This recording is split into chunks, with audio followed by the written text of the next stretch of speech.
Hey, and welcome to Colourisma. Today we're going to be talking about digital decluttering. What a better time to start at the beginning of the year to try to get our head and just mind spaces decluttered and trying to feel a little bit better, especially after the year of last year. So I am going to try the same thing that I did last week and expect different results. So we'll see how well that goes. Probably not great. I have to do a little technological switcheroo here. I was going to try something different and do a different thing that I did last week, and my technology let me down, like it often does. So I I thought of the brilliant idea last week to, this isn't super digital declutter, but kind of. You'll see here in a minute.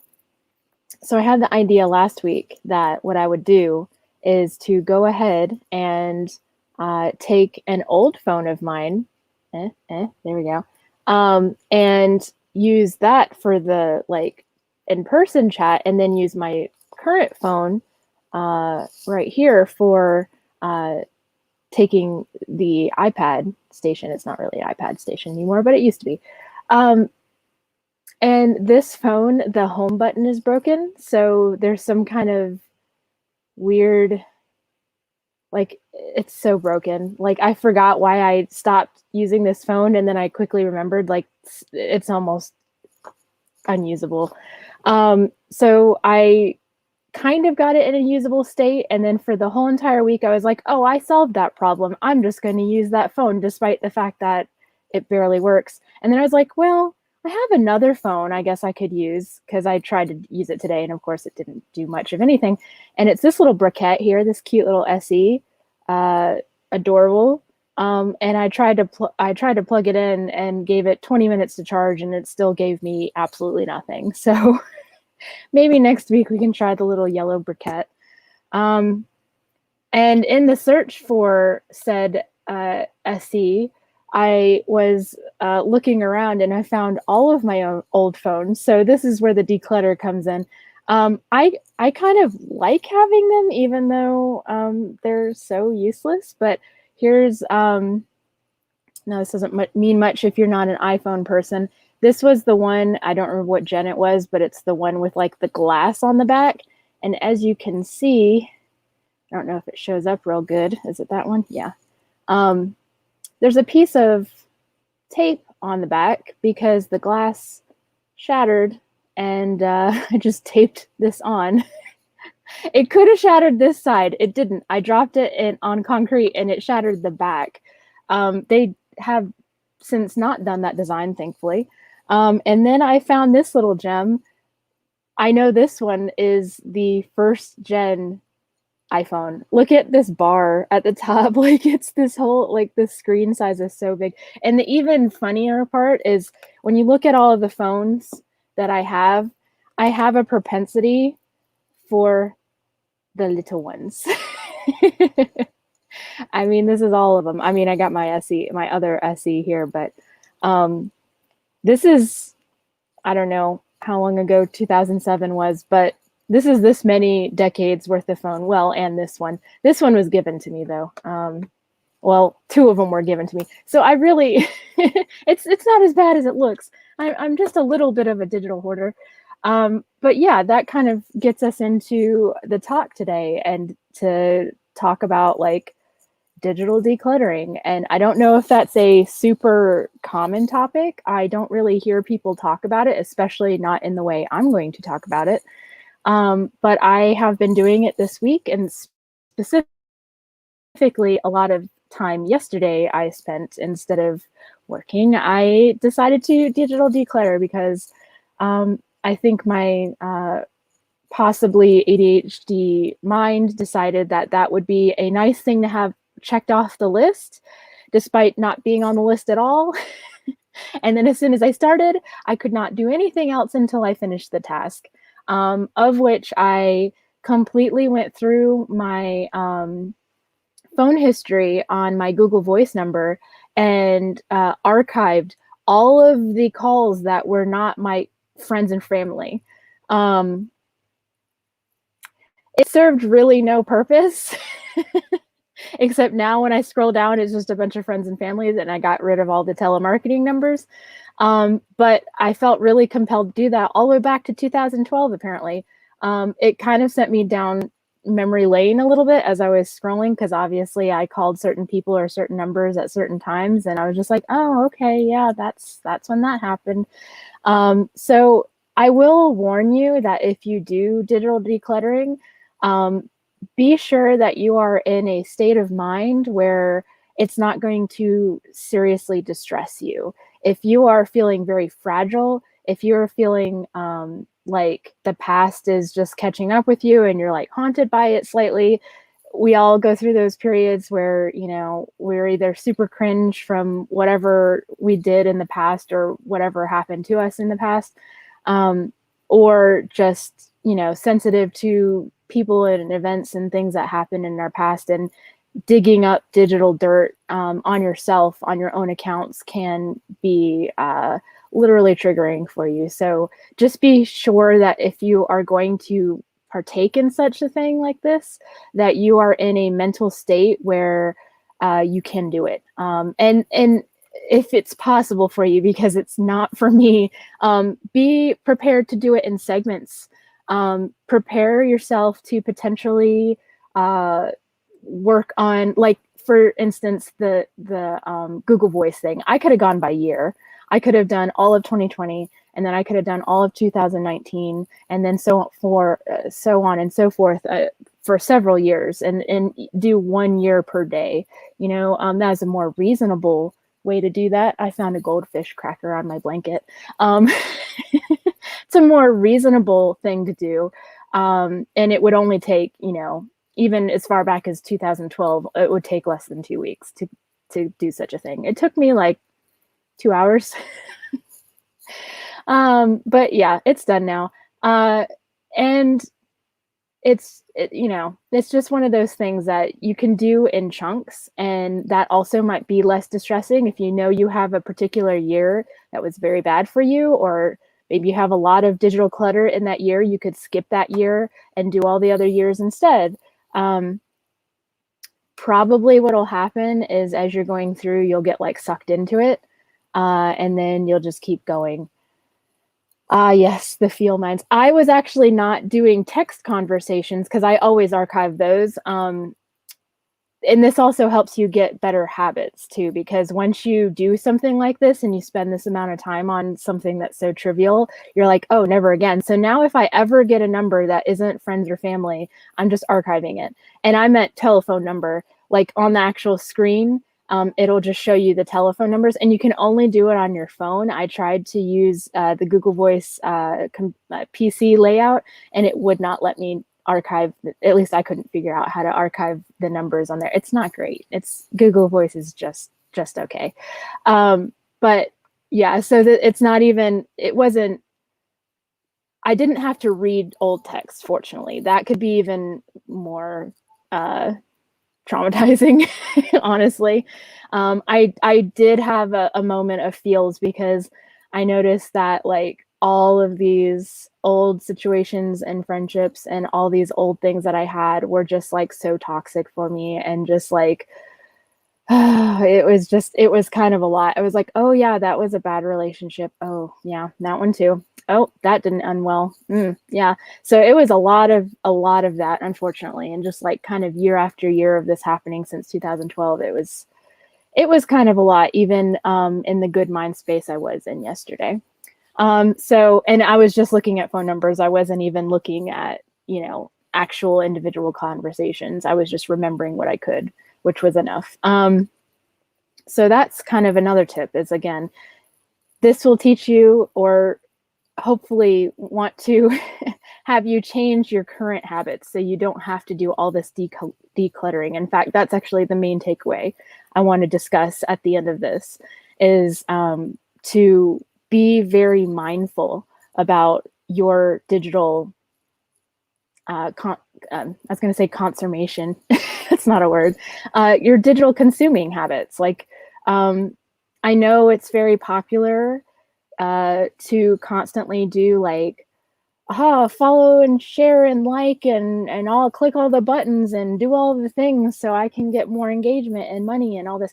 And I get that. I totally get it. I don't begrudge anyone that, but I'm going to go a complete different and opposite route. And I think that's a more sustainable route, and probably going to be, well, I don't know if it'll work or not, but I feel a lot better, just with my own mindset, choosing this route. And it doesn't equal like fast money, but it equals like doing things for that work out to be the best for you. So, I mean, it's, some things are worth more than money, in my opinion. I think everything is worth more than money, in my opinion. But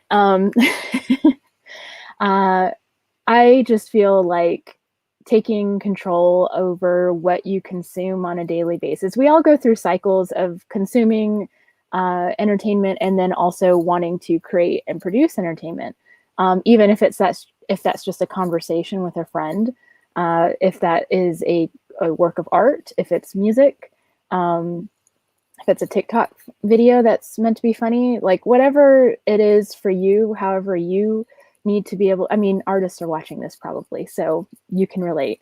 You're used to creating content, but don't feel bad if you're in a period of consuming a lot, even right now. Like, we are getting very close to a year on either lockdown or just dealing with global pandemic in general. So I know there was a big push at the beginning of all this to be like, push through. This could still be your year, and I obviously did that with starting up this channel and trying to work on a lot of other things, and with various results and all that. But it's just one of those things that you have to be kind to yourself and give yourself grace, and just know that, like, hey, sometimes I'm just consuming, and that's okay. I watched a TikTok last night of one of my favorite creators on there, goes by Ghost Honey, and they said, you know what? Like, I spent 3.5 years once not creating art, and then they decided to just start. And you know what? It kind of like started a whole, flow thing. And that's the thing you just got to be aware of. Maybe sometimes you will start creating and that'll be it. You'll do one piece and then you'll go through another period of consuming again until you feel like creating another piece. And that's okay. It depends on what you want to do with your art, right? Like, it's probably less okay if that's like your main steady source of income. But, in the case of Ghost Honey, they ended up starting a TikTok and doing TikTok videos instead of art. And then they were able to make that successful. So maybe there's another path that you can go that's like adjacent, that isn't going to stop you from doing your art, but you can grow at the same time as that other path. So digital decluttering. The Google Voice thing was the start. Once I did that, I ended up looking at the amount of people, which one was it that I did first? I think it was, I can't remember now. That was later. I also decluttered Instagram, Twitter, and my TikTok. And I think I did Instagram first. Yes, I did. Because pro tip, do not declutter or unfollow people on the computer. For some reason, I decided to do that. And it didn't take most of the things I did. Like, I dropped it down by like 200, and it didn't do it. So I had to redo it on my phone. So if you're doing any kind of decluttering and the app is mainly phone based, like I would say TikTok, or I don't even think you could do it on the computer. But anyway, TikTok or Instagram, and I even chose the phone to do Twitter too after that experience with Instagram. I say just go through and really assess, like, are these people, do I have a relationship with this person? Kind of like the Marie Kondo sort of thing of like thinking, does this does this relationship bring me joy? Do they even know I exist? I kind of unfollowed a lot of accounts that were like 1,000,000+ accounts or whatever, plus 100,000, even some plus like 10,000+. If they weren't following me back, I didn't think that they would notice. And part of that is I just needed to feel okay about, I'm very consumed with this conversation, so I'm not drawing. Plus, I don't know if the drawing will work, so I'll just continue this. But I don't know that, I'm not sure if, I'm not sure. My brain just was like, what? For me, it's a very emotional thing to unfollow. Not all the time, but a lot of the times it is. And I feel that a lot of people feel the same because they don't declutter who they're following. Your interests change from minute to minute to year, certainly. And then like some of us have had some of these accounts now that have now spanned 3 decades. If you look at when it started, I know I started my Twitter in like 2008 or something.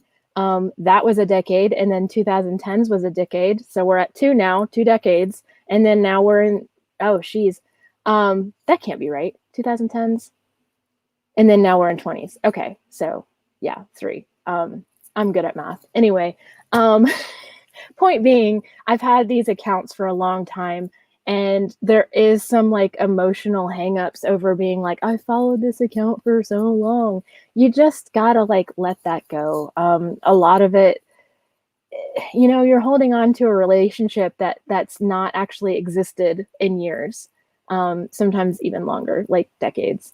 And why? Just because, you know, you don't want to start a tiny conflict that probably isn't even going to happen, unless people have these weird things that they add to their accounts that track who unfollows them, and they check that all the time. From my experience, you don't want to follow people who are doing that. I had, in all of the years I've digital decluttered, and over time, and have done this process over different times in my life, I've had one person call me out on it. That's it.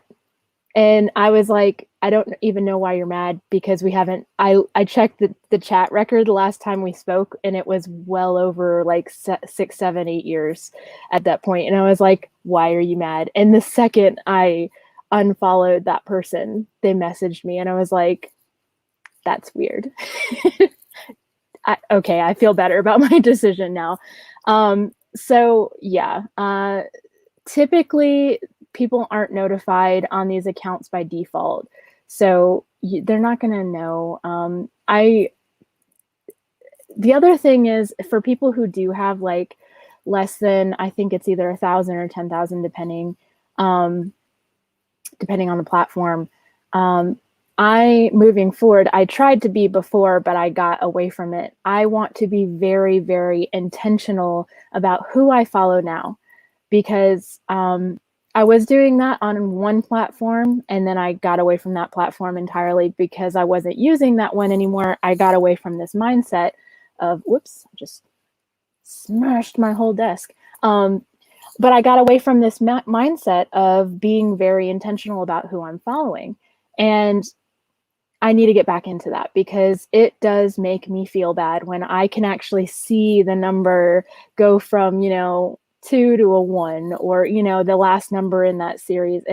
And so I don't like following small accounts unless I'm really, really excited about them, because if I unfollow them later, it's going to make me feel bad, because it matters, right? Like, the smaller your account is, you pay attention, you can pay attention, you can still afford to pay attention to every single person following. And you may notice, actually, as a very small account, who's following you and who isn't, because, it's so important for you because you're trying to grow.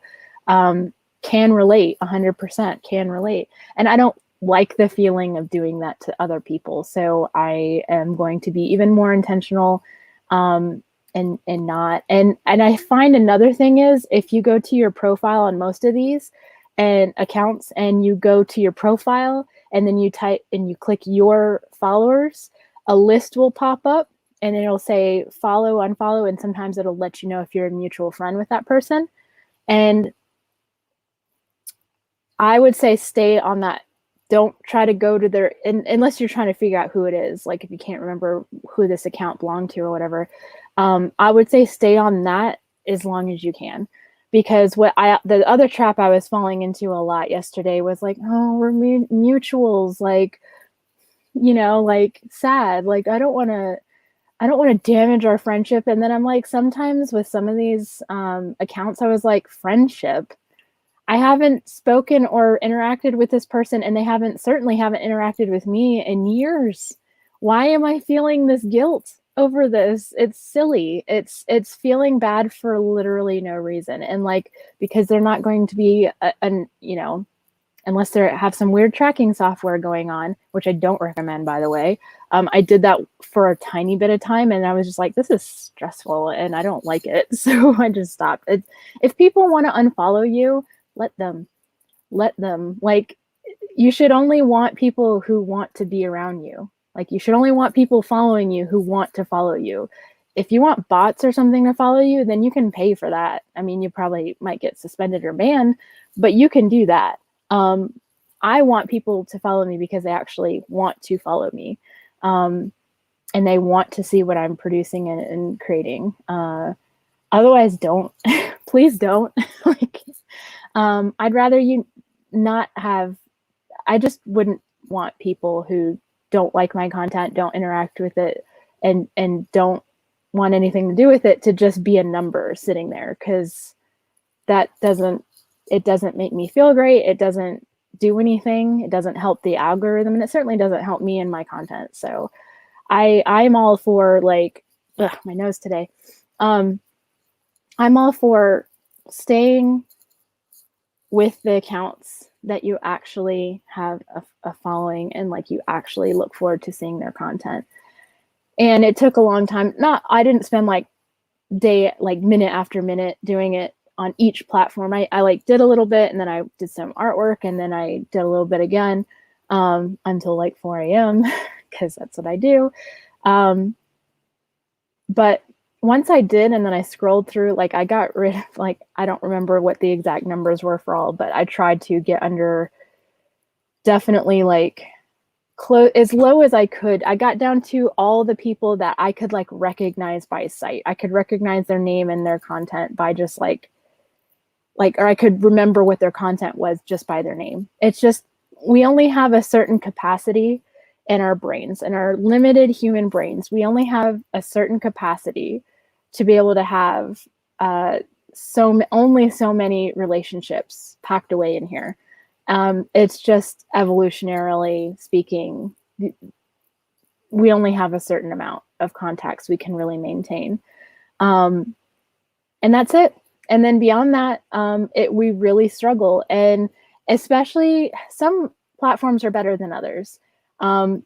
TikTok, for instance, if you want to not follow someone, there's people and accounts on there I don't follow and I haven't followed, but I constantly see their content on the For You page because I like their stuff. I like their stuff, and that's enough for their stuff to stay in the algorithm for my For You page. So in that way, that platform is good about keeping track of what you like, and you don't have to follow someone. In fact, sometimes following someone on that particular platform makes it so you see their content less. It doesn't really make sense. But I guess maybe because I think there's another, like, who you're following page. If you don't know, TikTok has a For You page that you open up the app and it's right there. And then you can swipe to the side and see a page of people that you're just following. And I think a lot of people either don't know or don't swipe and never see all of the people that they're following. And even then, they still, within the following, they don't just put it in chronological order. They still put it in the order that they think you want to see these videos. So sometimes I'll be doing the following thing and the same 3 creators will come up video after video after video. And I'm like, I am following more than 3 people. Can you just show me all the people I'm following? So it's a little frustrating on that app for that reason. But I will say, especially on Instagram, I was getting to the point where I almost never liked anything I saw on there. I would just mindlessly scroll, or I wouldn't even scroll. Sometimes I would like look 1 to 2 scrolls and then I stopped because it was like always something, it just was like emotionally taxing. And that's another thing I want to talk about in regards to this is the emotional weight of what's happening with these social media accounts now.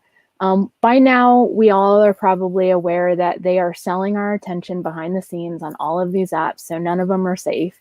If you're like, oh, I don't want to do TikTok because I heard governments, international governments are spying, they all are, okay? They all are. Like Instagram and Facebook are together and they're doing their whatever. And, you know, everything has something. I don't know anything that's like good in that route, in that way of like not selling your data. It's very profitable for these businesses to data mine and invest in algorithms that track your interests, because then they can advertise to you. That's why like every 3 posts on Instagram now is an ad. I didn't notice that as much before when I was following all these accounts that it's not that I didn't like their content. It's just like I didn't like it enough to do the like double heart or the heart like thing. And I don't know. I was so finicky. I was like, ugh. And that's the thing is too, like while you're scrolling, pay attention to your mood as you're doing it. You will be so finicky about what you like and what you don't like.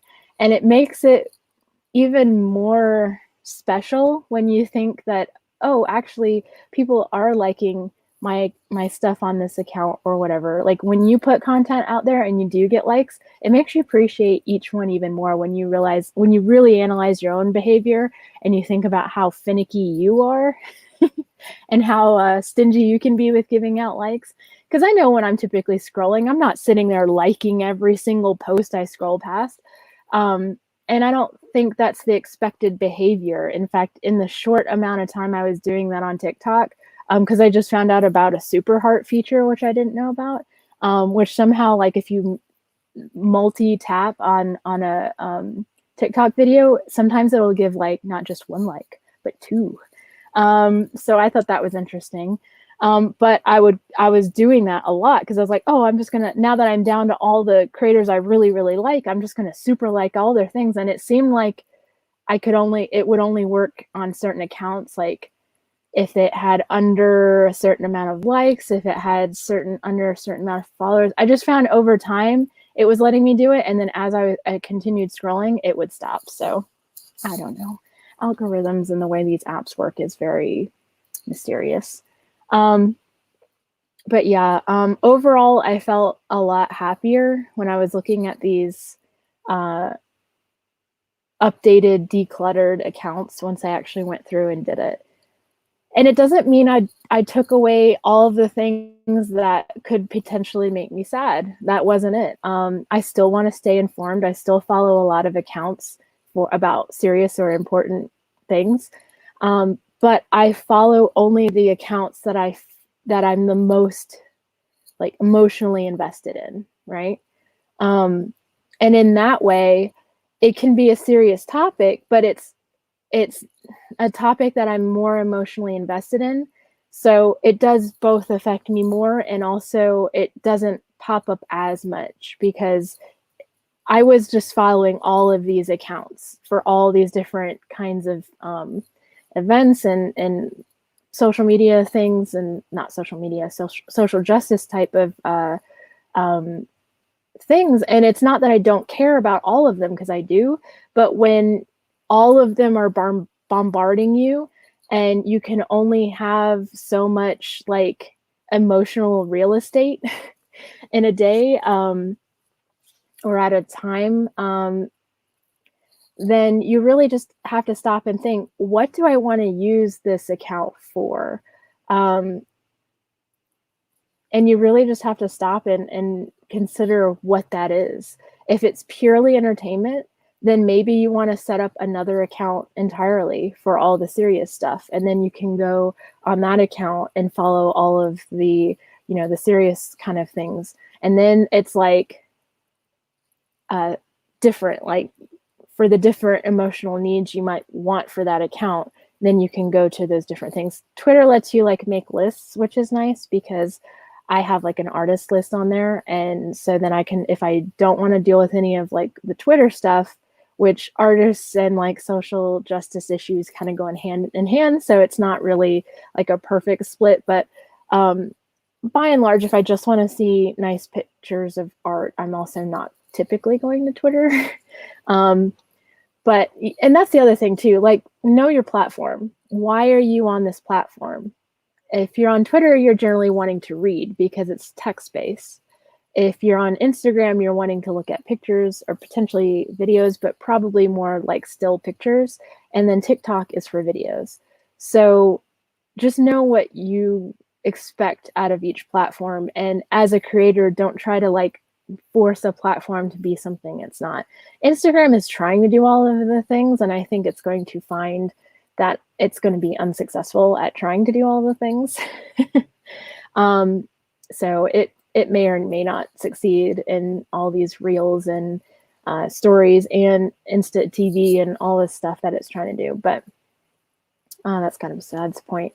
The main thing is, though, pay attention to what you're using the platform for, who you're following, and why you're following them. If you have no, I'll just say it, if you have no emotional relationship with that account, I would suggest to leave it. It doesn't mean that you won't ever develop an emotional relationship with that account, but if you've followed it for some time and it's not developing for you, it probably won't anytime soon. And just having it on your list, my hair, just because is not really, it's not like I said, it's not fair for the creator for you to never interact with their stuff. So you're not doing them a favor by just being a number. And it's probably slightly emotionally exhausting for you to constantly see their content and just be like, still no. Like it's like a form of rejection in a way. Like you're constantly rejecting this thing. And if you've never had to do the rejecting to anyone, whether it's a friendship, relationship, or even if you're an employer and you had to reject like employees or potential employees, it's emotionally exhausting to have to do. It's emotionally exhausting to be rejected, sure, but I think you can write it off a lot easier, at least I can now, of just being like, yeah, sure, if you don't like it, don't like it. Like, I don't care. But doing the rejecting now is difficult because it is like emotionally taxing. So for you to constantly scroll and see content that you're not emotionally invested in will take a toll on you emotionally. And that's why I think doing this will help you, because one, your accounts will just be smaller. Each individual social media account will be more contained. You'll be able to actually care about and follow accounts. My Instagram had the biggest change. I had kind of like lost track of a few accounts that I really cared about, but I just never saw their content anymore. And all of a sudden I was seeing it again, and I was like, oh, I remember, like, I missed seeing your stuff so much. And because I had so fewer accounts that I was following compared to just a little bit earlier, it made such a difference, and I could actually see their content again, which was really nice.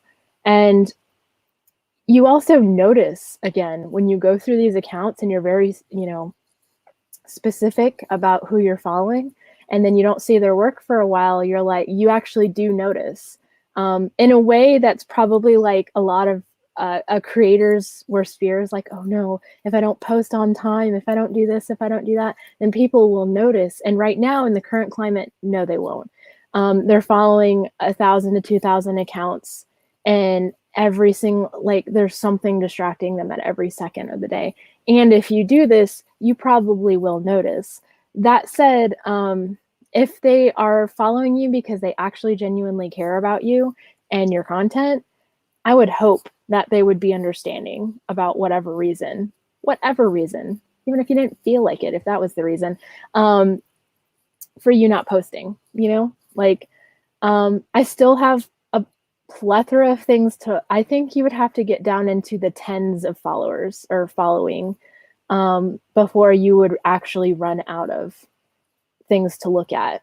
So I don't think you typically have to worry too much about, oh no, I'll run out of things to follow. And even if you did, is that really that terrible? Like, maybe that would encourage you to not keep scrolling.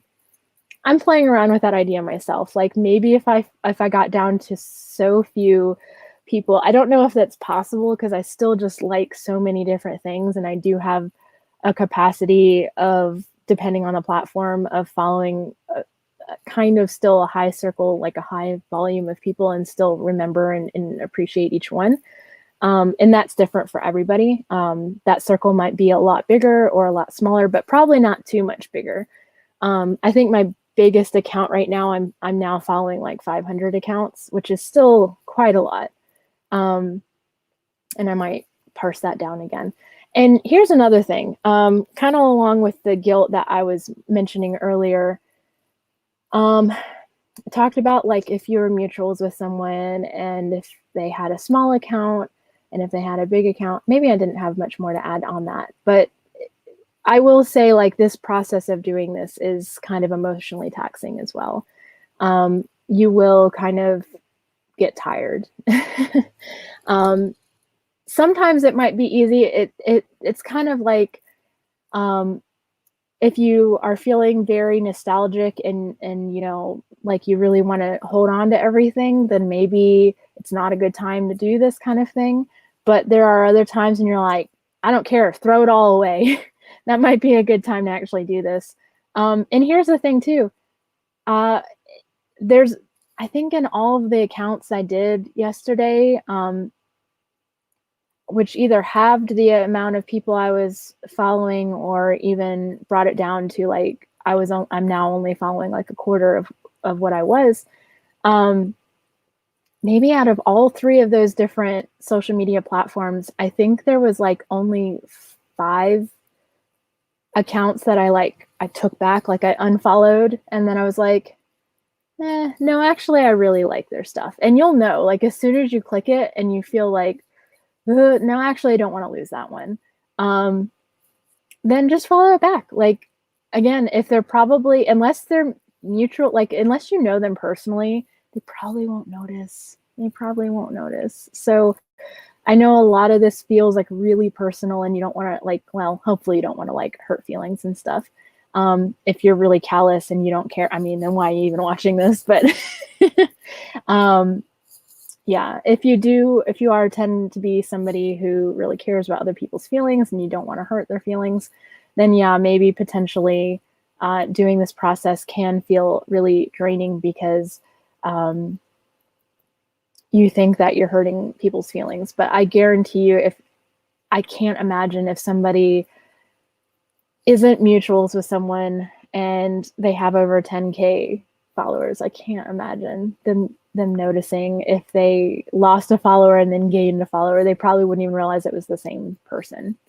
Again, unless they have one of those creepy tracker things, and at which point, yeah. But yeah, so wanted to make, I'm doing this on the fly, which, you know, how well that goes sometimes, but there was another point I was talking about, and then I was like, I didn't want to interrupt myself and do a tangent, so I tried to hold on to it. Don't know if I'm going to be able to grasp onto it.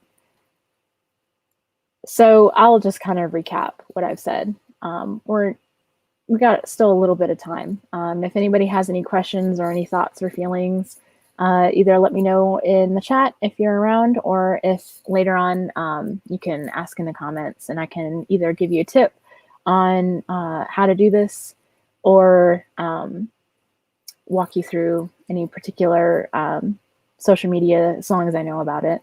But yeah, so starting off, make sure that you are like emotionally able to do this, because it can trudge up a lot. I haven't done this in a while on the Facebook platform, but also going through your groups, that can be like an emotional roller coaster. Or like when you like things like movies and stuff, that could be a bit of an emotional roller coaster too. I went through that before I totally quit that platform, but I went through all my likes and I was like, why am I liking all this stuff? And a lot of it was just because someone said like, share, like and follow. And I was just like, okay, I want to support you. But I never felt like you can only support so many things. So I'm a real advocate for only supporting the things that really, really matter. And you can like someone and you can like them as a person and you can not love what they do.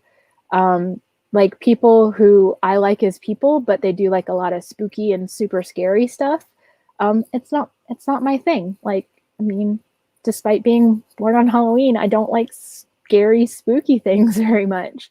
So, you know, you got to take that into account, that you can like someone, but if you don't ever like what they produce, or you know, you would never like their things, or it either freaks you out or like makes you sad if you like look if you there's also like a bunch of accounts that I was following that did a lot of like, and I respect this as a thing, but I just don't personally love it. It was like the decomposing animal art, which is a thing. And it's an aesthetic. It's like, you know, slightly cottagecore, very natural. And I respect that as an art form. I just don't like looking at it really. Like, I really like things that are alive. And if they're not alive anymore, I like them to be like dispatched quickly. Like, I don't want them to like linger. It sounds weird, but anyway. So like watching like a creature in that half alive, half decomposed state, there's a lot of artists that do that. And I'm just like, I don't love it. So I actually unfollowed a bunch of accounts that was primarily that, because it's just like, I always pass it by. And then as I look at it, it makes me sad a little bit for no real reason. And then I'm like, why am I doing this to myself? Like, it's pretty, like it's good art. It just, and art is supposed to make you feel things. So, and it is successful. But again, that's going back to, why am I on this platform? Why am I on this social media network? What am I doing here? Why am I consuming this? For me, it's generally to be informed a little bit. I'm still working on where I want to get like my like very targeted information from. I typically kind of get it a little bit from all over. So I still feel very informed, but I don't have like a central source of information, which might be kind of a good thing. But you know, that's something else I got to figure out. But I want to be a little informed, but mostly I just want a good time. It sounds very superficial, but that's what I use social media for. And I think a lot of people try to, well, I've had in the past people try to like shame me for that mentality. And I'm like, this is social media. Like, it shouldn't be your number one source for news. And if you're treating it as that, then you have to be very critical. And I would actually say deep dive and like, again, create like an account for just that. Because I've heard before, social media is so addictive because it has a like a Russian roulette kind of gambling, emotional gambling, because you never know what you're going to get on the next scroll. Maybe you're going to be really mad. Maybe you're going to be really like, ew, that's so cute. Or maybe you're going to be nothing. Like, it's just going to have no emotional impact on you. And I say, change that. Make it intentional. No one is making you follow, hopefully anyway, no one is making you follow certain accounts. So if you have control over what accounts you're following, then you have control over how you feel when you are on social media. Um, the ads are a little less out of your control. I was thinking about that as I was doing that yesterday, especially on Instagram, and how ridiculous they are with like literally every third thing was an ad. And again, I only noticed that after I trimmed down a lot of accounts. But oh, I remember the other thing. Do I divert or do I just continue? I'll divert. So the other thing I was going to say too is that this is your business. This whole process, this is for you. I did tweet about it, but I did it in a very generic way, and I also didn't really talk about the platform I was on. I said on Twitter that I went through my Instagram account. It doesn't have the same impact. I know a few years ago there was a big trend where people would be like, especially on Facebook, because it really does feel personal on Facebook. But there'd be a big trend of like, I culled the herd and click to see if you made it, and it was like very aggressive and unnecessary and clicky, and I hated it. I hated those kind of posts. I'd never tried to make one before. I might have made a generic like, hey, I digital decluttered, and nobody really had a comment on that. They didn't really treat it the same way as when those like visceral posts where they're all like, yeah, I called out the people that annoyed me. And it's just like, this isn't an airport. You don't need to announce your departure. You can just click unfollow. You can click mute on a lot of these. You're doing this for you. I liked talking about digital decluttering in this because I feel like it's an important topic. I did call out the decomposing animal artists. I'm sorry, but I was trying to be very general because a lot of this is so nuanced and specific, and also not specific and not personal, but some of it is personal. So it's like no one else really needs to know or hear about all of that unless like they're very close friends with you and you want to chat about it. But in general, it's not something you really need to like broadcast that you're doing. I don't suggest that you do, especially if you're doing it in a way to make people feel, I don't know, chosen. Like you're the chosen ones because I kept you guys, but everyone else is out. I just don't like the clicky atmosphere. Like I realize that at the same time I say that and I say like what you really, really like, that is kind of forming like more of a clique. But I'm saying it in the way of like a very neutral, like as neutral as you can be with while also really enjoying something or be enthusiastic about it. But like, it's like letting people like what they like, like I like what I like and you can like what you like and they're both fine. Like, so that's how I feel about it. And that's the neutrality I'm talking about, is allowing others to do their thing and you're just like, yeah, sure, that's cool. It is nice to find a community of people that like the same things as you. Sometimes people get really obsessed about finding a community that dislikes the same things that you dislike. I don't super get that. I mean, kind of sometimes. Like governments, I can kind of understand. That's very polarizing, though. It shouldn't be, but anyway. I just feel like when it comes to these things, it's a very personal thing, and you don't have to, like, I'm saying like 20,000 times in this, but I just feel like it's one of those things that you can kind of keep to yourself and just do throughout the year, throughout the season, maybe month to month. It depends on whenever you feel like. If you do this once and then you're very intentional about who you add back in, for your own sake, again, I'm saying all of this to help yourself, because I've been hearing post after post, article after article about social media dragging people down, making them feel sadder, all these emotional things and all this emotional taxing things.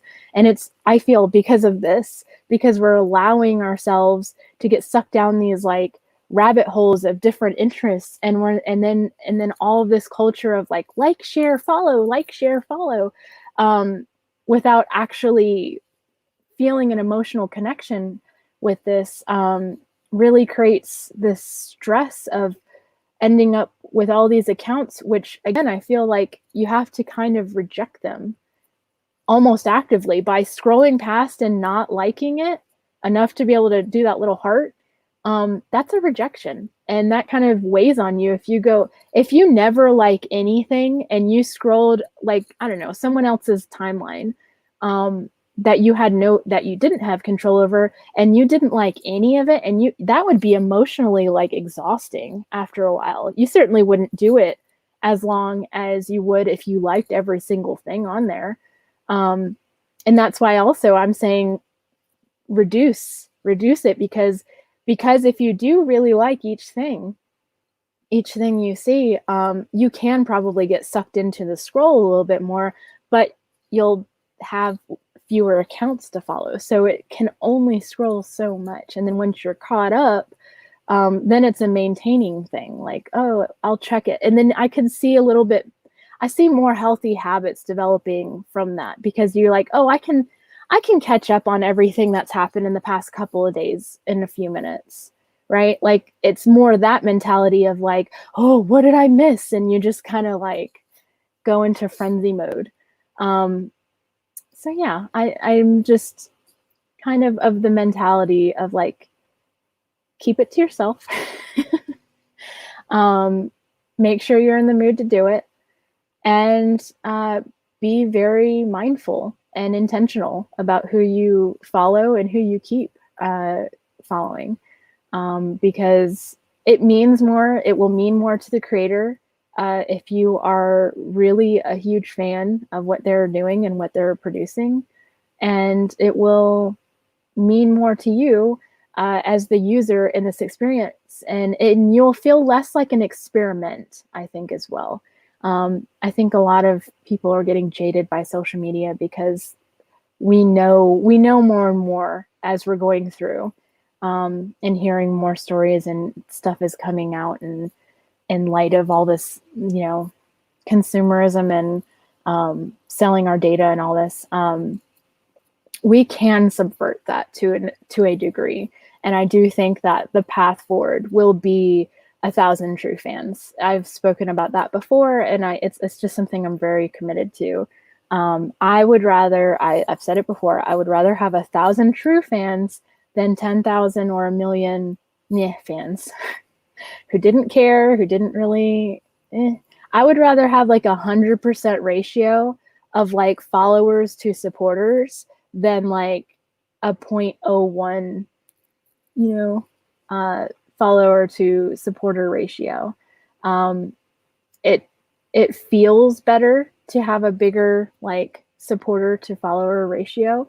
And right now, I would say out of all of my accounts, I might have the most amount of followers. I don't even have 2,000 followers on any of my platforms. And I've been on most of these platforms for some well over 10 years, but a lot of them going on 10 years for sure. And so that's like 100 followers a year. But I have 20 patrons, right? And if you think about it, like 20 out of 100, if you're going to go based on the year, that's actually a decent percentage. That's almost a quarter. So, and it's certainly better than when I've talked about before, where people have millions of followers and then they only have like 14,000 actually supporting them, which like it's a lot. I'm not saying like that's not a lot. It's absolutely a lot of people following or supporting you. However, the percentage is astronomically tiny. I can't do the math, but it feels like a very small percentage. So I think moving forward in this digital landscape, we're going to have to start taking the reins, as it were.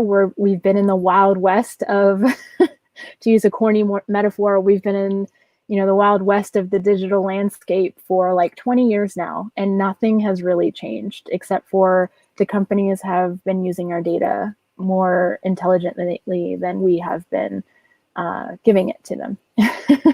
And maybe intelligently is not the real word, cunningly. And we've just been letting them. And maybe we need to be more intentional, more specific, and just be more aware of what we're doing and why we're doing it online. So I think that's everything I have to talk about. I didn't even touch my painting today. Kind of sorry for just leaving up a painting the whole entire talk. Next week, I think I will be able to get the setup again. I will charge up my little yellow briquette here. I just hold on to old technology. I kind of want to like charge it to see what pictures are on these because I can't even remember. I found a bunch of pictures of my kitty, Sophie, who I lost earlier last year, and also my sister's dog, Bailey, who we also lost last year because 2020 just couldn't quit. But yeah, so it's another form of memory lane that, you know, you kind of have to be in the mood for because it can be hard like that. But that said, I appreciate you if you have sticked around and watched this episode all the way through. I do appreciate that. And if you'd like to support Colourisma and maybe some better technology for making these broadcasts, you can check out patreon.com/Colourisma. And you can support us there. Also, I have been kind of low-key thinking about maybe starting a print-on-demand shop of sorts. And the word Colourisma has so much potential with doing like, you know, the standard magenta that I like for the background, but also different colors, rainbows, maybe different kinds of flags. I'm thinking like pride flags, potentially, because I think that would be really cool. If that's something you guys are interested in when you're watching, let me know. I can start developing that kind of stuff. Until then, I will see you all later. Oh, and the other thing is I'm going to start kind of getting on the email and trying to get more interviews as well. But I am also interested in starting a kind of like online studio space on the Colourisma Discord. So if you are interested in that, then check out the link below. So that said, for real now, thank you. And we'll catch y'all next week.